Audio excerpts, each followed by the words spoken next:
कभी अपने आप से बात करते हुए यह ख्याल आया है कि आप खुद को ही नीचा दिखा रहे हैं, या यह कि आप ऐसा सोच रहे हैं कि यह काम तो मुझसे होगा ही नहीं।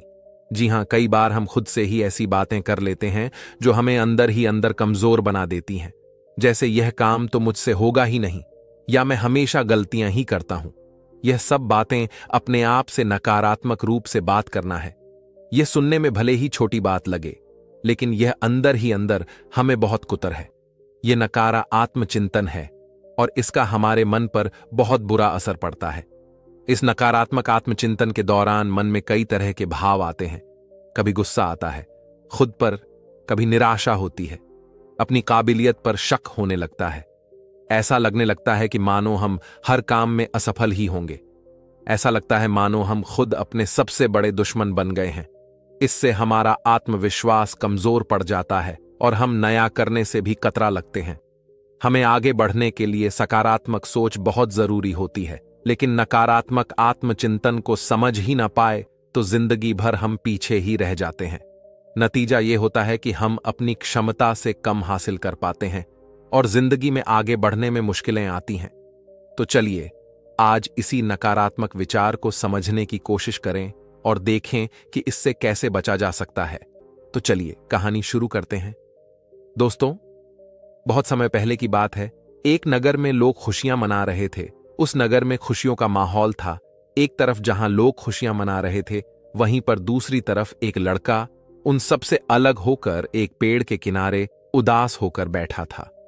उसे मन ही मन यह चिंता सताई जा रही थी कि परीक्षा नजदीक आ चुकी थी और वह चाहकर भी पढ़ाई नहीं कर पा रहा था। वह चाहकर भी पढ़ाई में मन नहीं लगा पा रहा था। वह जितना पढ़ाई के बारे में सोचता, उसके चेहरे पर उतनी ही निराशा और हताशा बढ़ जाती। वहीं सभी विचारों के बारे में सोच ही रहा था कि तभी वहां से एक गुरुवर गुजर रहे थे। उन्होंने जब उस लड़के को देखा तो वह यह समझ चुके थे कि लड़का कुछ परेशान है, जरूर कोई समस्या है। इसलिए वह उस लड़के के पास पहुंचे और उस लड़के से कहते हैं, क्या बात है बेटा? पूरा गांव खुशियां मना रहा है, गांव में खुशियों का माहौल है और तुम यहां इस सुनसान जगह पर इस पेड़ के नीचे अकेले बैठे हो और तुम बहुत उदास भी लग रहे हो। आखिर क्या बात है? उन गुरुवर की यह बात सुनकर उस लड़के ने जबरदस्ती अपने चेहरे पर मुस्कान लाने की कोशिश की, लेकिन मन में चिंता भरी होने के कारण वह मुस्कुरा ना सका। इस पर गुरुवर एक बार फिर उस लड़के से कहते हैं, क्या बात है बेटा? तुम इतनी गंभीर मुद्रा क्यों बनाए हुए हो? आखिर क्या समस्या है, तुम मुझसे बता सकते हो? इस पर वह लड़का उन गुरुवर से कहता है, हे गुरुवर, मेरी परीक्षा बहुत नजदीक आ चुकी है और मैं चाहकर भी पढ़ाई नहीं कर पा रहा। पढ़ाई में मेरा मन ही नहीं लग रहा। इस पर वह गुरुवर उस लड़के से कहते हैं, परंतु क्यों, इसके पीछे कोई तो कारण होगा। इस बार वह लड़का उन गुरुवर से कहता है, हे गुरुवर, मैं जब भी पढ़ाई करने बैठता हूं और इस बीच अगर कहीं भी मैं अटक जाता हूं तो मेरे मन में तरह तरह की शिकायतें उभरने लगती हैं। चिंता मुझे परेशान करने लगती है और एक के बाद एक नकारात्मक विचार मेरे मन में उमड़ ही चले जाते हैं और उसके बाद मेरा पढ़ने में तनिक भी मन नहीं लगता। मैं चाहकर भी पढ़ाई में मन लगा ही नहीं पाता और देखते ही देखते जब मैं उन नकारात्मक विचारों के सामने हार जाता हूं तो मैं अपनी किताबें बंद कर देता हूं और फिर ऐसे ही कहीं पर निकल जाता हूं। कभी अपने मित्रों के साथ तो कभी अपने आस पड़ोस के लोगों के साथ मैं अपना काफी समय यूं ही खराब कर देता। हालांकि भीतर से तो मैं चाहता हूं कि मैं पढ़ाई करूं, अन्यथा मुझे इसका परिणाम भोगना होगा, लेकिन मैं चाहकर भी पढ़ाई कर नहीं पा रहा और ऐसा करीब पिछले 2 महीनों से मेरे साथ हो रहा है। मैं इन नकारात्मक विचारों से जितना पाने की कोशिश करता हूं, यह नकारात्मक विचार मुझे उतना ही घेर लेते हैं और यह मुझे डराते हैं, मुझे परेशान करते हैं। मैं चाहकर भी इनसे छुटकारा नहीं पा रहा। उन गुरुवर ने उस लड़के की सारी बातें ध्यानपूर्वक सुनी और फिर वह उस लड़के से कहते हैं, बेटा, मैं तुम्हारी मन की बातें समझ रहा हूं, लेकिन क्या तुम इसे एक उदाहरण के तौर पर समझा सकते हो? इस पर वह लड़का उन गुरुवर से कहता है, हे गुरुवर, परीक्षा बहुत नजदीक है और मैंने कुछ हद तक पढ़ाई भी कर ली है, लेकिन जो बची हुई पढ़ाई है उसके लिए मुझे हर दिन करीब 10 से 14 घंटे तक यूं ही मन लगाकर पढ़ना होगा। इसके बिना मैं किसी भी हालत में अपनी पढ़ाई पूरी नहीं कर पाऊंगा। जब यह ख्याल मेरे मन में आता है तो मैं डर जाता हूं। मैं भीतर ही भीतर कांप उठता हूं और देखते ही देखते मेरी हिम्मत जवाब देने लगती है और मैं हार मान लेता हूं। और फिर उसके बाद मेहनत करने का मानो मेरा मन ही नहीं होता। मैं चाहकर भी ध्यान नहीं लगा पाता। और अगली चीज जो मुझे परेशान कर रही है, तभी फिर गुरुवर ने कहा, रुको रुको बेटा। उन गुरुवर ने उस लड़के को रोकते हुए कहा, पहले हम एक एक करके तुम्हारे मन के उन नकारात्मक विचारों को समझने की कोशिश करते हैं, उन चिंताओं के पार जाने की कोशिश करते हैं, उनसे कुछ सीखने की कोशिश करते हैं।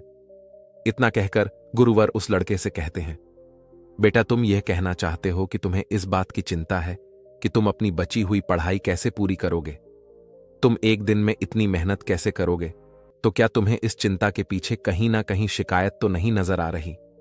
क्या उन गुरुवर की यह बात सुनकर वह लड़का थोड़ा सा हिचकिंचा हुए उन गुरुवर से कहता है, हे गुरुवर, कैसी शिकायत। इस पर वह गुरुवर मुस्कुराते हुए उस लड़के से कहते हैं, बेटा जब पढ़ाई करते वक्त तुम कहीं पर अटक जाते हो और बची हुई पढ़ाई के बारे में जब तुम सोचते हो, तब तुम खुद से शिकायत करते हो कि मैं तो कमजोर हूं, मैं इतनी मेहनत नहीं कर सकता, मैं भला यह कैसे कर पाऊंगा, मैं भला एक साथ 10 से 14 घंटे तक कैसे पढ़ाई कर सकता हूं। जरा खुद से पूछो, यह जो शिकायतें तुम खुद से कर रहे हो, ये सच है या झूठ, या केवल ये सभी तुम्हारे मन की एक सोच है। उन गुरुवर के इतना कहने पर वह लड़का कुछ देर के लिए मौन हो गया। उसे कुछ समझ नहीं आ रहा था कि वह उन गुरुवर को क्या जवाब दे। तभी वह गुरुवर उस लड़के से कहते हैं, बेटा ऐसा कहां लिखा है कि तुम इतनी मेहनत नहीं कर सकते। ऐसा कहां लिखा है कि तुम्हारे पास इतनी मेहनत करने की क्षमता नहीं है। क्या किसी ने तुमसे ऐसा कहा है कि तुम इतना ध्यान लगाकर पढ़ाई नहीं कर सकते इस बारे में। वह लड़का जवाब देते हुए उन गुरुवर से कहता है, हे गुरुवर, आप सत्य कहते हैं, ऐसा तो मुझसे किसी ने नहीं कहा। इस पर वह गुरुवर उस लड़के से कहते हैं, बेटा तो तुमने खुद से यह कैसे मान लिया कि मैं इतना कमजोर हूं और मैं ऐसा नहीं कर सकता, मैं ध्यान लगाकर पढ़ाई नहीं कर सकता। यह सब केवल तुम्हारे मन का एक भ्रम है, तो तुम्हारे मन की एक सोच है जिसे तुम अनजाने में बार बार सोचकर उस पर विश्वास करके उसे सच बना रहे हो। गुरुवर अपनी बात पूरी कर ही रहे थे कि तभी वह लड़का उन गुरुवर की बात काटते हुए कहता है, हे गुरुवर, अगर यह सच नहीं है तो फिर सच क्या है। उस लड़के की यह बात सुनकर गुरुवर मुस्कुराने लगे और उस लड़के से कहते हैं, बेटा सच यह है कि तुम्हारे अंदर कितनी काबिलियत है, यह जानने के लिए तुम्हें आखिरी हद तक मेहनत करनी होगी, तुम्हें अपनी पूरी कोशिश करनी होगी। जब तुम अपनी पूरी क्षमता पर कार्य करोगे, अपनी पूरी क्षमता के साथ पढ़ाई करोगे, तभी तुम्हें पता चल पाएगा कि सच में तुम्हारी क्षमता क्या है। इस पर वह लड़का उन गुरुवर से कहता है, हे गुरुवर, तो अब मुझे क्या करना चाहिए। इस पर वह गुरुवर उस लड़के से कहते हैं, बेटा मेरी बात ध्यान से समझो। हर चिंता के पीछे एक सकारात्मक संदेश होता है जिसे हमें पहचानने की आवश्यकता होती है। जैसे जब तुम्हारे मन में यह चिंता प्रकट होने लगी कि मैं अपनी बाकी की पढ़ाई इतनी जल्दी पूरी कैसे करूंगा, तो इस चिंता के पीछे सकारात्मक संदेश क्या था। इस पर वह लड़का कुछ देर सोच विचार करने के बाद उन गुरुवर से कहता है, हे गुरुवर, यहीं की परीक्षा बहुत करीब है और मुझे पूरा ध्यान और अपनी शक्ति लगाकर पढ़ने की जरूरत है। इस पर गुरुवर कहते हैं, बिल्कुल सही। तभी वह लड़का उन गुरुवर से कहता है, ठीक है, यह तो बहुत अच्छा तरीका है, इससे तो मैं आसानी से अपनी पढ़ाई पर ध्यान लगा सकता हूं। इतना कहकर वह लड़का वहां से जाने लगा। तभी गुरुवर उस लड़के से कहते हैं, रुको बेटा, अभी चिंता पूरी तरह से पार नहीं हुई है। जब भी तुम उस चिंता के पीछे का सकारात्मक संदेश समझ लो तो उसके लिए धन्यवाद करो और आगे बढ़ो। अपने से कहो कि मैंने उस चिंता के पीछे का संदेश समझ लिया है और अब मैं पूरी ईमानदारी के साथ मेहनत करने के लिए तैयार हूं। मैंने यह भी स्वीकार कर लिया है कि मेहनत करने में मुझे कष्ट भी होगा, तकलीफ भी उठानी पड़ेगी, लेकिन मैं हार नहीं मानूंगा। यह संदेश मुझ तक पहुंचाने के लिए आपका शुक्रिया। आगे गुरुवर लड़के से कहते हैं, जब तुम खुद से ऐसा कहोगे तो तुम्हें तत्काल अच्छा महसूस होगा, हल्का महसूस होगा, क्योंकि तुम्हारे अंदर का विद्व युद्ध पूरी तरह से समाप्त हो चुका होगा और तुमने उस चिंता के पीछे का संदेश भी अच्छी तरह से समझ लिया होगा। तुमने यह स्वीकार कर लिया है कि हां, मुझे लंबे समय तक ध्यान करने की आवश्यकता है, मुझे मेहनत करने की आवश्यकता है, साथ में मुझे थोड़ी सी कष्ट और तकलीफ भी उठानी पड़ेगी। हो सकता है कि इससे मुझे थोड़ी थकान भी हो, लेकिन मैं मेहनत करने से पीछे नहीं हटूंगा। यह सब स्वीकार करते ही तुम्हारे अंदर एक ऊर्जा उत्पन्न होगी, और ऐसा इसलिए होगा क्योंकि तुम्हारे मन का बोझ पूरी तरह से हल्का हो चुका है। तुमने उन चीजों को स्वीकार कर लिया है जो चीजें तुम्हारा मन तुमसे स्वीकार करवाना चाहता था। किंतु अब यही मौका है, इस मौके को खाली मत जाने देना और तत्काल इस पर निर्णय लेना। तत्काल इस पर का करना। तत्काल इस सकारात्मक संदेश को अपना विश्वास बना लो। इसे बार बार दोहरा ताकि तुम इस पर पूरी तरह से विश्वास करने लगो। आगे वह गुरुवर उस लड़के से कहते हैं, बेटा, यह कठिनाई का ही समय होता है। जो कुछ कर दिखाने का हो, दर्द को ताकत में बदलने का होता है। इस दुनिया में जितने भी महान लोग हैं, जिन्होंने भी अपने जीवन में कुछ बड़ा हासिल किया है, उन्होंने इसी तरह अपनी शिकायतों, अपनी कमजोरियों को ताकतवर और सकारात्मक सोच में बदला है, उस पर पूर्ण रूप से विश्वास किया है, और तभी वे लोग इतनी ऊंचाइयों तक पहुंच पाए हैं। आगे गुरुवर उस लड़के से कहते हैं, बेटा, अब तुम मुझे अपनी अगली समस्या बताओ और इसका निवारण भी तुम खुद ही करो। इस पर वह लड़का कुछ देर सोच विचार करने के बाद उन गुरुवर से कहता है, हे गुरुवर, कभी कभी मुझे लगता है कि मैंने बहुत समय खराब कर दिया। मैं हार चुका हूं। अगर मैंने 6 महीने पहले मेहनत की होती, इन चीजों की शुरुआत कर दी होती, तो आज मैं कहीं और होता। मुझे ऐसा लगता है कि अब इतनी मेहनत करके मुझे कोई लाभ नहीं होगा। इस पर गुरुवर उस लड़के से कहते हैं, बेटा, अब मुझे यह बताओ, इस चिंता के पीछे शिकायत क्या है? वह लड़का उन गुरुवर की बात मानते हुए कुछ देर के लिए उन विचारों पर सोचता है, लेकिन उसे कुछ भी समझ नहीं आता। तभी गुरुवर उस लड़के से कहते हैं, बेटा, तुम खुद से शिकायत कर रहे हो कि तुमसे गलती हुई है और अब मैं इसे सुधार नहीं सकता। तुम्हें ऐसा लगता है कि गलती होना मतलब हार मानना, लेकिन जरा अपने आप से पूछो कि जो शिकायत अपने आप से कर रहे हो, यह कोई सच है या केवल सोच? इस पर वह लड़का कुछ देर सोच विचार करने के बाद उन गुरुवर से कहता है, हे गुरुवर, गलती मतलब हार मानना होता है। यह तो मेरी एक सोच है, लेकिन सच क्या है? इस पर गुरुवर उस लड़के से कहते हैं, बेटा, जब तुम संघर्ष करो तो तुम्हें खुद ही पता चल जाएगा। लेकिन अब मेरा यह प्रश्न है कि मुझे यह बताओ कि इस चिंता के पीछे का सकारात्मक संदेश क्या है? इस पर वह लड़का कुछ देर फिर से सोच विचार कर उन गुरुवर से कहता है, इस चिंता के पीछे का सकारात्मक संदेश यह है कि अब मैं यह गलती दोबारा नहीं होने दूंगा।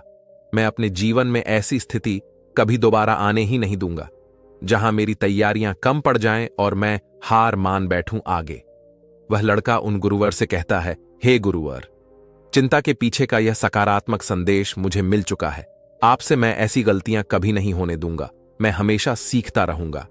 ऐसे में सही कर्म करने के पीछे ध्यान दूंगा। हर कर्म को सही समय पर करूंगा। इतना कहकर वह लड़का उन गुरुवर से फिर कहता है, हे गुरुवर, उस सकारात्मक संदेश को स्वीकार करने के बाद मुझे अब बहुत अच्छा लग रहा है। मैंने भी नहीं सोचा था कि इन चिंताओं के पीछे जो सकारात्मक संदेश होते हैं वह इतने ज्यादा शक्तिशाली होते हैं। आगे वह लड़का उन गुरुवर से कहता है, हे गुरुवर, कृपया करके मुझे एक बार और इसे अच्छे से समझाइए। मैं इसे अच्छे से समझना चाहता हूं ताकि मैं ऐसी गलतियां दोबारा ना करूं। आगे लड़का उन गुरुवर से अपनी अगली चिंता बताते हुए कहता है, हे गुरुवर, मुझे इस बात की बहुत चिंता होती है। इतनी पढ़ाई करने के बाद भी यदि मेरा चयन ना हुआ तो मेरे रिश्तेदार, मेरे साथी और मेरे गांव वाले क्या कहेंगे? इस पर गुरुवर मुस्कुराते हुए उस लड़के से कहते हैं, बेटा, चिंता के पीछे की शिकायत देखो। इस पर वह लड़का कुछ देर शांत हो गया और कुछ देर सोच विचार करने के बाद वह गुरुवर से कहता है, हे गुरुवर, मैं खुद से कह रहा हूं कि लोग मुझे पसंद करेंगे तो ही मैं खुद को पसंद करूंगा। इसका अर्थ यह हुआ कि मैं दूसरों की सोच पर निर्भर हूं। मैं दूसरों के हाथों की कठपुतली हूं और मुझे इस बात चिंता हो रही है। हे गुरुवर, मैं सोच रहा हूं, मैं जो इस शिकायत के पीछे का संदेश समझ पा रहा हूं वह सच है या केवल सोच? इस पर वह गुरुवर एक बार फिर उस लड़के से कहते हैं, बेटा, यदि तुम दूसरों की नजरों से खुद को नापो तो हमेशा खुद को छोटा ही पाओगे, क्योंकि छोटे लोग दूसरों के बारे में छोटा ही सोचते हैं। और इसी के विपरीत सच यह है कि यह तुम्हारा काम है कि तुम खुद की इज्जत करो। जो भी तुम कार्य कर रहे हो उसकी इज्जत करो और खुद पर भरोसा करो। यही सच है। तुम अपने बारे में कैसा महसूस करते हो, खुद पर कितना विश्वास करते हो, केवल और केवल यही मायने रखता है। आगे गुरुवर उस लड़के से कहते हैं, अब मुझे यह बताओ कि इस चिंता के पीछे का सकारात्मक संदेश क्या है। इस पर वह लड़का उन गुरुवर से कहता है, हे गुरुवर, इस चिंता के पीछे का सकारात्मक संदेश यही है कि हमें नकारात्मक विचारों से बच कर रहना चाहिए और हमें ऐसे विचार सोचने चाहिए, ऐसे विचारों पर ध्यान देना चाहिए जो हमें शक्ति दे आगे। वह लड़का कहता है, इस शक्तिशाली संदेश के लिए मैं आपका आभारी हूं। हमेशा सतर्क रहने की और अच्छे विचारों पर बार बार ध्यान देने की जिम्मेदारी को मैं स्वीकार करता हूं। आज से केवल और केवल मैं खुद पर विश्वास करूंगा, अपने कर्मों पर विश्वास करूंगा और मैं यह देखूंगा कि मैं क्या कर रहा हूं और मुझे क्या करना चाहिए। क्या मैं सही राह पर हूं या नहीं। मैं स्वीकार करता हूं कि आज से केवल मैं अपनी नजरों से खुद को देखूंगा। कौन मेरे बारे में क्या कह रहा है, इससे मुझे कोई फर्क नहीं पड़ने वाला। इतना कहकर वह लड़का उन गुरुओं से कहता है, हे गुरुवर, मेरी समस्या तो सुलझ गई। अब मुझे बहुत अच्छा लग रहा है, हल्का महसूस कर रहा हूं इस पर। वह गुरुवर उस लड़के से कहते हैं, बेटा, जो भी तुमने अभी कुछ कहा है उसे तुम याद रखना और इसे कहीं पर लिख लेना और इस पर तत्काल कार्य करना, ताकि तुम हर दिन यह देख सकूं कि तुम किस प्रकार नकारात्मक विचारों के प्रति सतर्क हो और तुम किस प्रकार प्रेरणा देने वाले विचारों पर ध्यान केंद्रित कर पा रहे हो। आगे वह गुरुवर उस लड़के से कहते हैं, ठीक इसी प्रकार तुम एक छोटी सी कार्यवाही करके खुद को यह एहसास दिला सकते हो, खुद को याद दिला सकते हो, खुद को साबित कर सकते हो कि तुम चिंता और शिकायतों से कहीं बड़े हो। और इसी प्रकार बार बार अपने विचारों पर कार्यवाही करने से हम अपने भीतर एक सकारात्मक मान्यताएं बना लेते हैं जिन पर हम विश्वास करते हैं, और देखते ही देखते हम उन विश्वासों पर आंख बंद करके भरोसा करने लग जाते हैं। आगे गुरुवर उस लड़के से कहते हैं, इसलिए बेटा, इसी तरह से जब भी तुम्हें चिंता परेशान करे तो सबसे पहले चिंता के पीछे की शिकायत देखो और यह पता करो कि शिकायत सच है या फिर केवल सोच। इससे आपके और शिकायत के बीच में थोड़ी दूरी बनेगी। इस शिकायत का कड़वापन और असर थोड़ा सा कम होगा और आप उसके बारे में जानो, उसे पहचानने की कोशिश करो, उसके पीछे का सकारात्मक संदेश जानने की कोशिश करो और एक नई मान्यता तैयार करो। तभी तुम अपने जीवन में सही ऊंचाइयों को छू पाओगे, अपने जीवन में उन ऊंचाइयों तक पहुंच पाओगे जिनकी तुम कल्पना करते हो। इतना कहकर वह गुरुवर शांत हो गए और उस लड़के को भी अभी समझ में आ चुका था कि वह अपने जीवन में बेवजह की चीजों से डर रहा था, जबकि उसे अपने विचारों से लड़ने की जरूरत थी और वह अपने आप से लड़ रहा था। उसने जाने अनजाने अपने मन में नकारात्मक विचारों की मान्यता तैयार कर ली थी जिन पर वह आंख बंद करके भरोसा करने लगा था, किंतु उसे तो अपने सकारात्मक विचारों पर ध्यान केंद्रित करना चाहिए था। इसके बाद उस लड़के ने गुरुवर को प्रणाम किया और वापस घर लाया। अब से वह दिन रात मेहनत करने लगा, खूब मन लगाकर पढ़ाई करने लगा, और जब उसके मन में कोई नकारात्मक विचार उत्पन्न होते तो वह उस नकारात्मक विचारों के पीछे का संदेश समझता और खुद से उन गलतियों को स्वीकार करता, जिससे उसके मन में सकारात्मक ऊर्जा का निर्वाह होता और अपनी कमजोरियों को ताकत बनाकर वह आगे बढ़ता जाता। एक बार की बात है, पहाड़ियों और हरे भरे जंगलों के बीच बसे एक छोटे से गांव में कवि नाम का एक युवा लड़का रहता था। कवि अपने दयालु हृदय और सौम्य भावना के लिए जाने जाते थे, लेकिन उन्हें आत्मसंदेह और नकारात्मक आत्मचर्चा से संघर्ष करना पड़ा। छोटी उम्र से ही कवि को दूसरों ने बताया था कि वह उतना अच्छा नहीं था कि वह कभी भी कोई महत्वपूर्ण काम नहीं कर पाएगा। इन शब्दों ने उसके मन में संदेह के बीज बो दिए और जल्द ही वह स्वयं उन पर विश्वास करने लगा। हर बार जब उसने कोई गलती की या किसी चुनौती का सामना किया तो उसके दिमाग में आलोचनात्मक आवाजों का एक समूह गूंज उठा, जो उसे बता रहा था कि वह पर्याप्त स्मार्ट, पर्याप्त मजबूत या पर्याप्त योग्य नहीं था। एक दिन जंगल में घूमते समय कवि की नजर एक विशाल बोधि वृक्ष के नीचे ध्यान कर रहे एक बुद्धिमान आरसी पर पड़ी। आरसी के शांत आचरण से प्रभावित होकर कवि उनके दिल पर भारी सवाल लेकर उनके पास पहुंचे। मैं नकारात्मक विचारों और आत्मसंदेह से क्यों जूझता हूं? कवि ने पूछा। आरसी दयालुता से मुस्कुराए और कवि को अपने पास बैठने का इशारा किया। आरसी ने समझाया, मन एक दर्पण की तरह है जो हमारे चारों ओर की दुनिया को प्रतिबिंबित करता है। लेकिन जिस तरह एक दर्पण धूल और मिट्टी से ढका हो सकता है, उसी तरह मन भी नकारात्मक विचारों और विश्वासों से ढका हो सकता है। मुख्य बात यह है कि मन के दर्पण को साफ करें और सकारात्मक आत्मचर्चा विकसित करें। आशी के शब्दों से प्रेरित होकर कवि ने अपने प्रति आत्मकरुणा और दयालुता विकसित करना शुरू कर दिया। जब भी उन्होंने अपने मन में नकारात्मक विचार उठते देखे तो उन्होंने बिना किसी आलोचना के उन्हें धीरे से स्वीकार कर लिया, फिर उन्हें प्रोत्साहन और पुष्टि के शब्दों से बदल दिया। मैं सक्षम हूं, मैं योग हूं, मैं काफी हूं। कवि हर दिन अपने आप से फुसफुसाता था, अपने अशांत मन को शांत करने के लिए एक मंत्र की तरह। जैसे जैसे कवि ने आत्मकरुणा और सकारात्मक आत्मचर्चा का अभ्यास जारी रखा, उन्होंने अपने भीतर एक गहरा परिवर्तन होते देखा।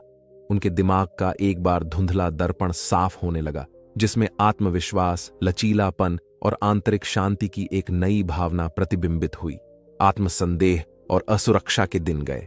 उनके स्थान पर आत्मस्वीकृति और सशक्तिकरण की गहरी भावना विकसित हुई। अपने स्वयं के अंतर्निहित मूल्य और क्षमता की पहचान। जैसे जैसे कवि का आंतरिक परिवर्तन अधिक स्पष्ट होता गया, यह बाहर की ओर तरंगित होने लगा और उसके आसपास के लोगों के जीवन को छूने लगा। हे गुरुवर, मेरी समस्या तो सुलझ गई। अब मुझे बहुत अच्छा लग रहा है, हल्का महसूस कर रहा हूं। इस पर वह गुरुवर उस लड़के से कहते हैं, बेटा, जो भी तुमने अभी कुछ कहा है उसे तुम याद रखना और इसे कहीं पर लिख लेना और इस पर तत्काल कार्य करना, ताकि तुम हर दिन यह देख सकूं कि तुम किस प्रकार नकारात्मक विचारों के प्रति सतर्क हो और तुम किस प्रकार प्रेरणा देने वाले विचारों पर ध्यान केंद्रित कर पा रहे हो। आगे वह गुरुवर उस लड़के से कहते हैं, ठीक इसी प्रकार तुम एक छोटी सी कार्यवाही करके खुद को यह एहसास दिला सकते हो, खुद को याद दिला सकते हो, खुद को साबित कर सकते हो कि तुम चिंता और शिकायतों से कहीं बड़े हो। और इसी प्रकार बार बार अपने विचारों पर कार्यवाही करने से हम अपने भीतर एक सकारात्मक मान्यताएं बना लेते हैं जिन पर हम विश्वास करते हैं, और देखते ही देखते हम उन विश्वासों पर आंख बंद करके भरोसा करने लग जाते हैं। आगे गुरुवर उस लड़के से कहते हैं, इसलिए बेटा, इसी तरह से जब भी तुम्हें चिंता परेशान करे तो सबसे पहले चिंता के पीछे की शिकायत देखो और यह पता करो कि शिकायत सच है या फिर केवल सोच। इससे आपके और शिकायत के बीच में थोड़ी दूरी बनेगी। इस शिकायत का कड़वापन और असर थोड़ा सा कम होगा और आप उसके बारे में जानो, उसे पहचानने की कोशिश करो, उसके पीछे का सकारात्मक संदेश जानने की कोशिश करो और एक नई मान्यता तैयार करो। तभी तुम अपने जीवन में सही ऊंचाइयों को छू पाओगे, अपने जीवन में उन ऊंचाइयों तक पहुंच पाओगे जिनकी तुम कल्पना करते हो। इतना कहकर वह गुरुवर शांत हो गए और उस लड़के को भी अभी समझ में आ चुका था कि वह अपने जीवन में बेवजह की चीजों से डर रहा था, जबकि उसे अपने विचारों से लड़ने की जरूरत थी और वह अपने आप से लड़ रहा था। उसने जाने अनजाने अपने मन में नकारात्मक विचारों की मान्यता तैयार कर ली थी, जिन पर वह आंख बंद करके भरोसा करने लगा था। किंतु उसे तो अपने सकारात्मक विचारों पर ध्यान केंद्रित करना चाहिए था। इसके बाद उस लड़के ने गुरुवर को प्रणाम किया और वापस घर ले आया। अब से वह दिन रात मेहनत करने लगा, खूब मन लगाकर पढ़ाई करने लगा, और जब उसके मन में कोई नकारात्मक विचार उत्पन्न होते तो वह उस नकारात्मक विचारों के पीछे का संदेश समझता और खुद से उन गलतियों को स्वीकार करता, जिससे उसके मन में सकारात्मक ऊर्जा का निर्वाह होता और अपनी कमजोरियों को ताकत बनाकर वह आगे बढ़ता जाता। एक बार की बात है, पहाड़ियों और हरे भरे जंगलों के बीच बसे एक छोटे से गांव में कवि नाम का एक युवा लड़का रहता था। कवि अपने दयालु हृदय और सौम्य भावना के लिए जाने जाते थे, लेकिन उन्हें आत्मसंदेह और नकारात्मक आत्मचर्चा से संघर्ष करना पड़ा। छोटी उम्र से ही कवि को दूसरों ने बताया था कि वह उतना अच्छा नहीं था, कि वह कभी भी कोई महत्वपूर्ण काम नहीं कर पाएगा। इन शब्दों ने उसके मन में संदेह के बीज बो दिए और जल्द ही वह स्वयं उन पर विश्वास करने लगा। हर बार जब उसने कोई गलती की या किसी चुनौती का सामना किया तो उसके दिमाग में आलोचनात्मक आवाजों का एक समूह गूंज उठा, जो उसे बता रहा था कि वह पर्याप्त स्मार्ट, पर्याप्त मजबूत या पर्याप्त योग्य नहीं था। एक दिन जंगल में घूमते समय कवि की नजर एक विशाल बोधि वृक्ष के नीचे ध्यान कर रहे एक बुद्धिमान आरसी पर पड़ी, आरशी के शांत आचरण से प्रभावित होकर कवि उनके दिल पर भारी सवाल लेकर उनके पास पहुंचे। मैं नकारात्मक विचारों और आत्मसंदेह से क्यों जूझता हूं? कवि ने पूछा। आरशी दयालुता से मुस्कुराए और कवि को अपने पास बैठने का इशारा किया। आरशी ने समझाया, मन एक दर्पण की तरह है जो हमारे चारों ओर की दुनिया को प्रतिबिंबित करता है। लेकिन जिस तरह एक दर्पण धूल और मिट्टी से ढका हो सकता है, उसी तरह मन भी नकारात्मक विचारों और विश्वासों से ढका हो सकता है। मुख्य बात यह है कि मन के दर्पण को साफ करें और सकारात्मक आत्मचर्चा विकसित करें। आशी के शब्दों से प्रेरित होकर कवि ने अपने प्रति आत्म करुणा और दयालुता विकसित करना शुरू कर दिया। जब भी उन्होंने अपने मन में नकारात्मक विचार उठते देखे तो उन्होंने बिना किसी आलोचना के उन्हें धीरे से स्वीकार कर लिया, फिर उन्हें प्रोत्साहन और पुष्टि के शब्दों से बदल दिया। मैं सक्षम हूं, मैं योग्य हूं, मैं काफी हूं। कवि हर दिन अपने आप से फुसफुस आता था, अपने अशांत मन को शांत करने के लिए, एक मंत्र की तरह। जैसे जैसे कवि ने आत्म करुणा और सकारात्मक आत्मचर्चा का अभ्यास जारी रखा, उन्होंने अपने भीतर एक गहरा परिवर्तन होते देखा। उनके दिमाग का एक बार धुंधला दर्पण साफ होने लगा, जिसमें आत्मविश्वास, लचीलापन और आंतरिक शांति की एक नई भावना प्रतिबिंबित हुई। आत्मसंदेह और असुरक्षा के दिन गए। उनके स्थान पर आत्मस्वीकृति और सशक्तिकरण की गहरी भावना विकसित हुई। अपने स्वयं के अंतर्निहित मूल्य और क्षमता की पहचान। जैसे जैसे कवि का आंतरिक परिवर्तन अधिक स्पष्ट होता गया, यह बाहर की ओर तरंगित होने लगा और उसके आसपास के लोगों के जीवन को छूने लगा। उनके नए आत्मविश्वास और सकारात्मकता ने दूसरों को भी ऐसी ही मानसिकता विकसित करने के लिए प्रेरित किया, जिससे पूरे गांव में दया, करुणा और आत्म सशक्तिकरण का प्रभाव पैदा हुआ। अंत में कवि की यात्रा ने उन्हें एक मूल्यवान सबक सिखाया कि जो शब्द हम खुद से बोलते हैं, उनमें हमारी वास्तविकता को आकार देने की शक्ति होती है। सकारात्मक आत्मचर्चा और आत्म करुणा का अभ्यास करके हम अपने दिमाग के दर्पण को साफ कर सकते हैं और अपने भीतर छिपी सच्ची सुंदरता और क्षमता को प्रकट कर सकते हैं। और ऐसा करते हुए हम न केवल खुद को बदलते हैं, बल्कि नकारात्मकता और सशक्तिकरण का एक लहरदार प्रभाव भी पैदा करते हैं, जो हमारे आसपास के सभी लोगों के जीवन को छूता है। हमारे मन की शांत गहराइयों में हमारे विचार एक विशाल कक्ष में फुसफुसाना के साथ दूसरों से बात करते हैं। उसी तरह हमें खुद से भी बात करनी चाहिए। अपने आंतरिक संवाद को प्रोत्साहन समझ का स्रोत बनने दें और आत्म करुणा, आत्मसंदेह या आलोचना पर ध्यान केंद्रित करने के बजाय उन विचारों को विकसित करें जो उत्थान और प्रेरणा देते हैं। अपने आप से वैसे ही बात करें जैसे आप किसी प्रिय मित्र से करते हैं। प्यार, प्रोत्साहन और समर्थन के शब्द पेश करते हैं। ऐसा करने से आप पोषण करते हैं। आंतरिक शांति और सद्भाव की भावना आपके वास्तविक स्वभाव को स्पष्टता और ताकत के साथ चमकने देती है। याद रखें, जो शब्द हम खुद से बोलते हैं, उनमें हमारी वास्तविकता को आकार देने की शक्ति होती है। उन्हें बुद्धिमानी से छूने और उन्हें प्रेरणा और सशक्तिकरण का स्रोत बनने दें। आत्मखोज और विकास की आपकी यात्रा पर एक हरे भरे जंगल में, जहां प्राचीन वृक्ष रहस्य फुसफुस थे और धाराएं मधुर धुनें गाती थीं, वहां धर्म और करुणा नाम के दो मित्र रहते थे। वे अविभाज्य साथी थे जो मित्रता के गहरे बंधन और प्रकृति के प्रति साझा प्रेम से बंधे थे। एक शांत सुबह, जब पत्तों की छतरी से सुनहरी रोशनी छन रही थी, धर्म और करुणा जंगल में इत्मीनान से टहलने निकले। उनकी हंसी पक्षियों की चहचहाहट और पत्तों की सरसराहट के साथ मिश्रित हो गई, क्योंकि वे अपने परिवेश की सुंदरता का आनंद ले रहे थे। जैसे ही वे जंगल में अंदर चले गए, उनकी नजर एक विशाल बोधि वृक्ष के नीचे बैठी एक महिला पर पड़ी। उसकी आंखें गहरे ध्यान में बंद थीं। उसकी शांत उपस्थिति से प्रभावित होकर धर्म और कर जिज्ञासा के साथ उसके पास पहुंचे। महिला ने गर्मजोशी भरी मुस्कान के साथ उनका स्वागत किया और उन्हें ध्यान में शामिल होने के लिए आमंत्रित किया। जब वे मौन में एक साथ बैठे तो महिला ने आत्मचर्चा की, शक्ति के बारे में बात की। आंतरिक संवाद जो हमारे विचारों, भावनाओं और कार्यों को आकार देता है, हमारे दिमाग दर्पण की तरह है। महिला ने समझाया, वे हमारे आसपास की दुनिया को प्रतिबिंबित करते हैं, लेकिन वे नकारात्मकता और आत्मसंदेह से भी घिर सकते हैं। कुंजी मन के दर्पण को साफ करना और सकारात्मक आत्मचर्चा विकसित करना है। जब महिला ने अपना ज्ञान साझा किया तो धर्म और करुणा ने ध्यान से सुना। उन्हें एहसास हुआ कि वे भी नकारात्मक आत्मचर्चा के शिकार थे।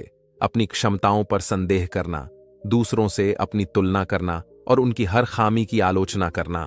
महिला की शिक्षाओं से प्रेरित होकर धर्म और करुणा ने अपने प्रति आत्मकरुणा और दयालुता विकसित करने का संकल्प लिया। उन्होंने अपने आंतरिक संवाद को अधिक सचेत रूप से नोटिस करना शुरू कर दिया।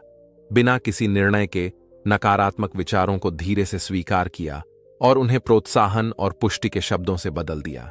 जैसे जैसे दिन सप्ताहों में और सप्ताह महीनों में बदलते गए, धर्म और करुणा ने अपने भीतर एक गहरा परिवर्तन होते देखा। उनके दिमाग का एक बार धुंधला दर्पण साफ होने लगा, जो स्वीकृति, लचीलापन और आंतरिक शांति की एक नई भावना को दर्शाता है। आत्मसंदेह और असुरक्षा के दिन गए। उनके स्थान पर आत्मप्रेम और सशक्तिकरण की गहरी भावना विकसित हुई। अपने स्वयं के अंतर्निहित मूल्य और क्षमता की पहचान। जैसे जैसे धर्म और करुणा का आंतरिक परिवर्तन अधिक स्पष्ट होता गया, यह बाहर की ओर तरंगित होने लगा और उनके आसपास के लोगों के जीवन को छूने लगा। उनके नए आत्मविश्वास और नकारात्मकता ने दूसरों को भी इसी तरह की मानसिकता विकसित करने के लिए प्रेरित किया, जिससे पूरे जंगल में दया, करुणा और आत्म सशक्तिकरण का प्रभाव पैदा हुआ। अंत में धर्म और करुणा की यात्रा ने उन्हें एक मूल्यवान सबक सिखाया कि जो शब्द हम खुद से बोलते हैं, उनमें हमारी वास्तविकता को आकार देने की शक्ति होती है। सकारात्मक आत्मचर्चा और आत्म करुणा का अभ्यास करके हम अपने दिमाग के दर्पण को साफ कर सकते हैं और अपने भीतर छिपी सच्ची सुंदरता और क्षमता को प्रकट कर सकते हैं। और ऐसा करते हुए हम न केवल खुद को बदलते हैं, बल्कि सकारात्मकता और सशक्तिकरण का एक लहरदार प्रभाव भी पैदा करते हैं, जो हमारे आसपास के सभी लोगों के जीवन को छूता है। एक हलचल भरे राज्य के मध्य में आर्य नाम का एक युवा व्यक्ति रहता था। चारों ओर मौजूद आराम और विलासिता के बावजूद आर्या को अपनी आत्मा की गहराई में एक बेचैनी महसूस हुई। वह परिचित की सीमाओं से परे कुछ और की चाहत रखती थी। एक दुर्भाग्यपूर्ण दिन आर्या अपने घर की सुरक्षा को पीछे छोड़ते हुए उन उत्तरों की तलाश में अज्ञात की यात्रा पर निकल पड़ी, जिन्हें वह बहुत उत्सुकता से ढूंढ रही थी। उसके दिल में दृढ़ संकल्प और उसके कदमों का मार्गदर्शन करते हुए साहस के साथ वह आत्म खोज के लिए एक महाकाव्य खोज पर निकल पड़ी। जैसे ही आर्या जंगल में यात्रा कर रही थी, उसे परीक्षणों और कठिनाइयों का सामना करना पड़ा, जिसने उसके संकल्प की परीक्षा ली। उसे डरावने जानवरों और विश्वासघाती इलाके का सामना करना पड़ा। फिर भी हर बाधा पर काबू पाने के साथ वह मजबूत और अधिक लचीली होती गई। रास्ते में आर्य को विभिन्न प्रकार के पात्रों का सामना करना पड़ा, कुछ जिन्होंने मार्गदर्शन और समर्थन की पेशकश की और अन्य जिन्होंने उसे भटकाने की कोशिश की। फिर भी इस सब के दौरान आर्य अपनी खोज में दृढ़ रही। उसे अपने सच्चे मार्गदर्शन करने के लिए अपनी आंतरिक बुद्धि पर भरोसा था। आर्या के मन की सबसे अंधेरी गहराइयों में एक छायादार आकृति छिपी हुई थी, उसके सबसे गहरे डर और असुरक्षाओं का अवतार। जैसे ही आर्या ने इस आंतरिक दानव का सामना किया, उसे एहसास हुआ कि सबसे बड़ी लड़ाई अक्सर अपने भीतर ही लड़ी जाती है। अपने सबसे बुरे समय में आर्या को एक बुद्धिमान गुरु का सामना करना पड़ा, जिसने उसे आत्म जागरूकता और स्वीकृति का कालातीत ज्ञान प्रदान किया। उनके मार्गदर्शन के माध्यम से आर्य ने अपनी खामियों और खामियों को स्वीकार करना सीखा और उन्हें अपनी यात्रा के अभिन्न अंग के रूप में पहचाना। नई स्पष्टता और उद्देश्य के साथ आर्य ने अपनी यात्रा जारी रखी। अब वह खुद को दूसरों के सामने साबित करने की आवश्यकता से प्रेरित नहीं थी, बल्कि आंतरिक शांति और संतुष्टि की गहरी भावना से प्रेरित थी। रास्ते में उसका सामना उन लोगों से हुआ जिनके साथ उसने अतीत में अन्याय किया था। वे क्षमा और सुलह की मांग कर रहे थे। जैसे जैसे आर्या की यात्रा समाप्त होने लगी, वह एक बदली हुई महिला के रूप में अपनी मातृभूमि लौट आई, पहले से कहीं अधिक समझदार, मजबूत और अधिक दयालु। यद्यपि आत्म खोज की उसकी खोज समाप्त हो गई थी, आर्य को पता था कि उसकी यात्रा अभी खत्म नहीं हुई है, क्योंकि आत्मज्ञान का मार्ग एक अंतहीन है। इतिहास के इतिहास में आर्य की कहानी को आत्म खोज और परिवर्तन की शक्ति के प्रमाण के रूप में याद किया जाएगा। उनका साहस, उनका लचीलापन और अपने भीतर सच्चाई की खोज करने का उनका अटूट दृढ़ संकल्प उन सभी के लिए प्रेरणा का काम करेगा जो उनके नक्शे कदम पर चलते हैं। इस प्रकार आर्य की महाकाव्य यात्रा समाप्त होती है। साहसिक विकास और अदम्य मानवीय भावना की कहानी। जैसा कि हम उसकी कहानी पर विचार करते हैं, क्या हम आत्मखोज की अपनी यात्रा शुरू करने का साहस पा सकते हैं, यह जानते हुए कि हम में से प्रत्येक के भीतर अपने भाग्य के नायक बनने की शक्ति निहित है। कपिलवस्तु की प्राचीन भूमि में सिद्धार्थ गौतम नामक एक युवा राजकुमार का जन्म विलासिता और विशेषाधिकार के जीवन में हुआ था। फिर भी अपने चारों ओर फैली समृद्धि के बावजूद सिद्धार्थ को अपनी आत्मा में असंतोष की गहरी भावना महसूस हुई। जैसे जैसे वह बड़ा हुआ, उसे महल की दीवारों से परे दुनिया को त्रस्त करने वाली पीड़ा के बारे में अधिक से अधिक पता चला और वह इसे कम करने का एक रास्ता खोजने के लिए उत्सुक था। सत्य और ज्ञान की अतृप्त प्यास से प्रेरित होकर सिद्धार्थ ने अपनी राजसी उपाधि त्यागने और आत्मखोज की यात्रा पर निकलने का घातक निर्णय लिया। अपने परिवार, अपनी संपत्ति और वह सब कुछ जो उससे परिचित था को पीछे छोड़ते हुए वह अज्ञात में चला गया और उन उत्तरों को खोजने के लिए दृढ़ संकल्पित था जो वह चाहता था। आध्यात्मिक ज्ञान प्राप्त करने की आशा में सिद्धार्थ वर्षों तक जंगल में भटकते रहे और अत्यधिक तपस्या करते रहे। फिर भी अपने प्रयासों के बावजूद उन्होंने खुद को सच्चाई के करीब नहीं पाया। निराशा के अपने सबसे अंधेरे क्षणों में उन्होंने महसूस किया कि सच्चा ज्ञान केवल आत्मपीड़न के माध्यम से नहीं पाया जा सकता है। अपने तरीकों की मूर्खता को महसूस करते हुए सिद्धार्थ ने अत्यधिक तपस्या का मार्ग छोड़ दिया और मध्यम मार्ग, संतुलन और संयम का मार्ग अपनाया। उन्होंने अपने मन की बेचैन करने वाली बकवास को शांत करने और आंतरिक शांति की स्थिति प्राप्त करने के लिए खुद को ध्यान और आत्मनिरीक्षण के अभ्यास के लिए समर्पित कर दिया। एक दुर्भाग्यपूर्ण रात जब सिद्धार्थ बोधि वृक्ष के नीचे बैठे थे, उनका मन ज्ञान की रोशनी से प्रकाशित हो गया। उन्हें ज्ञान प्राप्त हुआ। उत्कृष्ट स्पष्टता के उस क्षण में उन्होंने सभी चीजों के अंतर संबंध को देखा और अस्तित्व की वास्तविक प्रकृति को महसूस किया कि पीड़ा लगाव और इच्छा से उत्पन्न होती है और सच्ची मुक्ति उन्हें छोड़ देने में है। सभी प्राणियों के प्रति असीम करुणा से परिपूर्ण नव प्रबुद्ध बुद्ध ने अपनी शिक्षाओं को दुनिया के साथ साझा करने के लिए प्रस्थान किया। सबसे विनम्र ग्रामीणों से लेकर सबसे शक्तिशाली राजाओं तक उन्होंने प्रेम, करुणा और अहिंसा के सुसमाचार का प्रचार किया और उन सभी के लिए मुक्ति का मार्ग प्रस्तुत किया जो सुनने के इच्छुक थे। बुद्ध की शिक्षाओं के केंद्र में 4 आर्य सत्य थे। दुख का सत्य, दुख के कारण का सत्य, दुख के अंत का सत्य और दुख के अंत के मार्ग का सत्य। इन गहन सत्यों के माध्यम से बुद्ध ने उन सभी के लिए मुक्ति का एक रोड मैप प्रस्तुत किया जो मुक्ति की तलाश में थे। बुद्ध की शिक्षाओं का केंद्र 8 मार्ग था: सही विचार, सही भाषण, सही कार्य, सही आजीविका, सही प्रयास, सही दिमागीपन, सही एकाग्रता और सही समझ का मार्गदर्शक। इस मार्ग का अनुसरण करके व्यक्ति दुख के चक्र पर काबू पा सकता है और आत्मज्ञान प्राप्त कर सकता है। आध्यात्मिक समुदाय के महत्व को पहचानते हुए बुद्ध ने संघ की स्थापना की।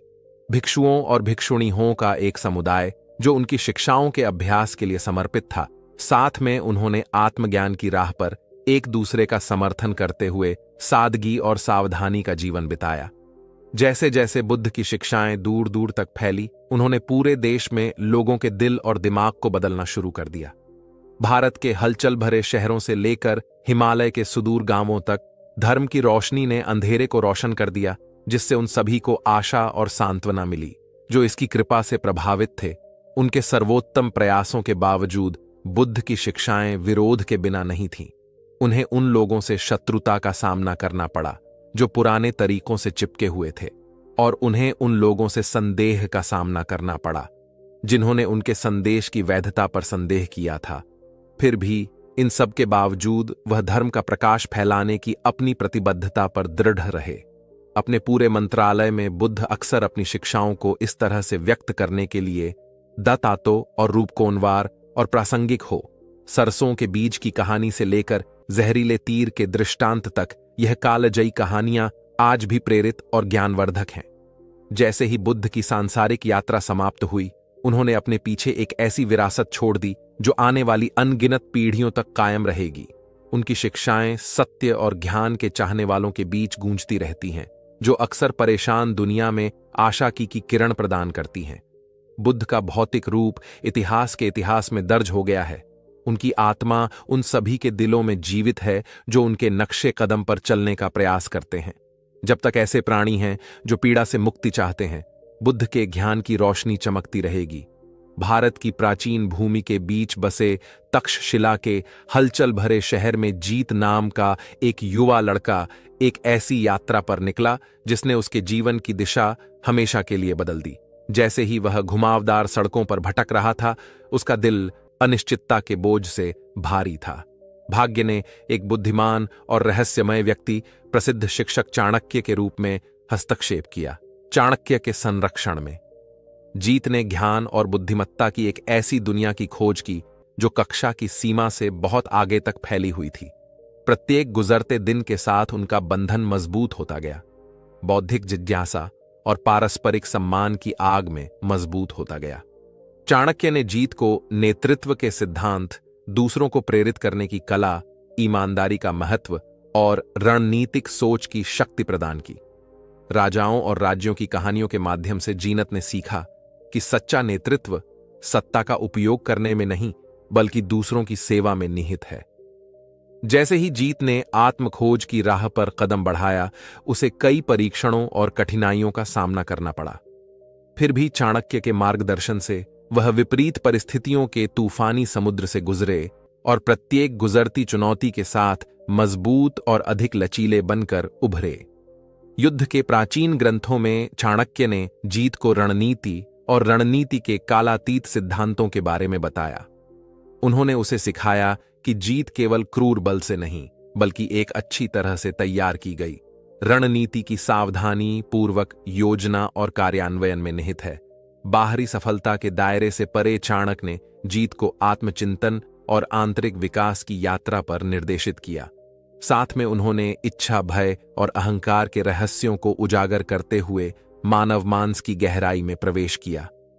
जैसे ही जीत महानता की दहलीज पर खड़े थे, उन्हें एहसास हुआ कि उनकी सफलता का असली पैमाना धन या शक्ति के संचय में नहीं, बल्कि उन जिंदगियों में है जिन्हें उन्होंने छुआ और जो विरासत उन्होंने पीछे छोड़ी।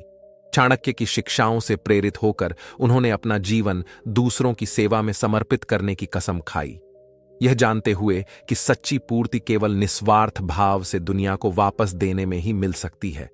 जैसे ही तक्षशिला में सूरज डूबा, प्राचीन शहर पर लंबी छाया पड़ी। जीत ने अपने प्रिय गुरु को अलविदा कहा। फिर भी जैसे ही उन्होंने अपनी यात्रा के अगले अध्याय की शुरुआत की, वे अपने साथ चाणक्य का कालातीत ज्ञान, एक मार्गदर्शक प्रकाश जो सबसे अंधेरे समय में भी उनके मार्ग को रोशन करेगा, ले गए। जैसे ही जीत ने अज्ञात की ओर कदम बढ़ाया, उसका दिल आशा और संभावना से भरा हुआ था। वह जानता था कि जीवन की यात्रा उसे जहां भी ले जाए, वह हमेशा अपने भीतर चाणक्य की विरासत की अमिट छाप रखेगा, ज्ञान, साहस और असीम क्षमता की विरासत। और इसलिए उद्देश्य और दृढ़ संकल्प की एक नई भावना के साथ वह अपनी कहानी का अगला अध्याय लिखने के लिए तैयार हो गया, इस ज्ञान के साथ कि सबसे बड़ा रोमांच अभी आना बाकी था। एक समय की बात है, पहाड़ियों के बीच बसे एक अनोखे गांव में जीत नाम का एक लड़का रहता था। जीत के बड़े सपने थे, जो जंगल के सबसे ऊंचे पेड़ों से भी ऊंचे थे। हर दिन वह खेतों में घूमता था। उसका दिमाग विचारों और महत्वाकांक्षाओं से भरा होता था। एक धूप भरी सुबह, जब जीत गांव के बीचों बीच जाने वाले संकरे रास्ते पर घूम रहा था, उसकी नजर अनु नाम की एक महिला पर पड़ी। अनु के चेहरे पर सौम्य मुस्कान और आंखें ध्यान से चमक रही थीं। वह अपनी दयालुता और हर जीवित प्राणी में सुंदरता देखने की क्षमता के लिए पूरे गांव में जानी जाती थी। जैसे ही जीत और अनु के बीच बातचीत शुरू हुई, उन्हें कहानी कहने के प्रति एक साझा प्यार का पता चला। अनु ने जीत को रोमांच और जीत की कहानियां सुनाई, जबकि जीत ने दुनिया में बदलाव लाने के अपने सपने साझा किए। जैसे ही वे बात कर रहे थे, पास में एक गाय शांति से चर रही थी। उसकी संतुष्ट आवाज उनकी बातचीत को सुखद पृष्ठभूमि प्रदान कर रही थी। एक कौवा पास की बाढ़ पर बैठा था, कभी कभी कांव कांव कर रहा था, मानो उनकी चर्चा में अपनी टिप्पणी जोड़ रहा हो। अपने परिवेश से प्रेरित होकर जीत और अनु ने शब्दों का ताना बाना बुनना शुरू कर दिया। प्रत्येक वाक्य ब्रश स्ट्रोक में आशा और दृढ़ संकल्प की एक ज्वलंत तस्वीर पेश करता था। उन्होंने बाधाओं पर काबू पाने, चुनौतियों को स्वीकार करने और अपने लक्ष्यों से कभी न भटकने की बात कही। उनकी कहानियों के माध्यम से जीत ने लचीलापन और दृढ़ता का महत्व सीखा। उसे एहसास हुआ कि गाय की तरह जो भोजन की तलाश में खेतों में अथक परिश्रम करती है और कौवा जो निडर होकर आकाश में उड़ता है, वह भी अपने रास्ते में आने वाली किसी भी बाधा को पार कर सकता है। अपने दिल में नए दृढ़ संकल्प के साथ जीत ने अपने सपनों का पीछा करना शुरू कर दिया, ये जानते हुए कि अनु की बुद्धि और गाय और कौवे की भावना के साथ वह सब कुछ हासिल कर सकता है जो उसने अपने मन में ठान लिया था। और इसलिए अपने सपनों और अपनी आत्मा को प्रज्वलित करने वाली कहानियों के अलावा किसी और चीज से लैस होकर जीनत एक ऐसी यात्रा पर निकल पड़ा जो उसे उसकी कल्पना की सबसे दूर तक ले जाएगी, जहां केवल वही सीमाएं थीं जो उसने खुद पर रखी थी। जीवन में हमें अक्सर चुनौतियों, बाधाओं और संदेह के क्षणों का सामना करना पड़ता है, लेकिन यही वह समय है जब हमारी आंतरिक शक्ति वास्तव में चमकती है। हतोत्साहित होना, हमारे लक्ष्यों और सपनों की विशालता से अभिभूत महसूस करना आसान है, लेकिन मैं यहां आपको यह याद दिलाने के लिए हूं कि आप जितना महसूस करते हैं उससे कहीं अधिक करने में सक्षम है। आप देखिए, आपके भीतर अप्रयुक्त क्षमता का भंडार है, रचनात्मकता, दृढ़ संकल्प और लचीलेपन का एक स्रोत जिसकी कोई सीमा नहीं है। यह उस क्षमता का दोहन करने, अपने भीतर की शक्ति का दोहन करने और उसे दुनिया पर उजागर करने का समय है। अपने आप पर यकीन रखो, अपने सपने में विश्वास रखें कि आप सफलता, खुशी और संतुष्टि के योग्य हैं, क्योंकि तुम हो, आप जीवन की सभी अद्भुत चीजों के योग्य हैं और आप में उन सपनों को वास्तविकता बनाने की शक्ति है। लेकिन यह हमेशा आसान नहीं होगा। असफलताएं होंगी, बाधाएं होंगी, ऐसे क्षण आएंगे जब आपको हार मानने का मन करेगा, लेकिन यह याद रखें, हर झटका विकास का एक अवसर है, हर बाधा आपकी ताकत साबित करने का एक मौका है और संदेह का हर क्षण इस बात की याद दिलाता है कि आप कितनी दूर आ गए हैं। इसलिए असफल होने से ना डरें, ठोकर खाने से मत डरो, गिरने से मत डरो, क्योंकि विपत्ति के उन क्षणों में ही हमें पता चलता है कि हम वास्तव में किस चीज से बने हैं। यह उन क्षणों में होता है जब हम खुद को संभालने, खुद को धूल धूसर करने और आगे बढ़ने की ताकत पाते हैं। और याद रखें, आप इस यात्रा पर अकेले नहीं हैं। अपने आप को ऐसे लोगों से घेर जो आपका उत्थान करते हैं, जो आपका समर्थन करते हैं, जो आप पर विश्वास करते हैं। जब आपको जरूरत हो तो उनका सहारा लें और बदले में उनके लिए मौजूद रहे। साथ मिलकर हम अकेले जितना हासिल कर सकते हैं उससे कहीं अधिक हासिल कर सकते हैं। इसलिए आज जब आप इस स्थान से आगे बढ़ें, मैं चाहता हूं कि आप आशा, साहस और सशक्तिकरण का यह संदेश अपने साथ लेकर जाएं। जान लें कि आप महानता के लिए सक्षम हैं। जान लें कि आपके पास अपना भाग्य खुद बनाने की शक्ति है। दोस्तों, आप सभी अभी जो भी मेरे चैनल पर मेरी बातों को सुन रहे हैं, मैं आप लोगों से हाथ जोड़कर विनती कर रहा हूं कि मेरे दोस्तों, आप सब मेरे चैनल पर अपने सभी प्रॉब्लम्स का कमेंट करके हमें उसको सॉल्व करने का मौका प्रदान करें।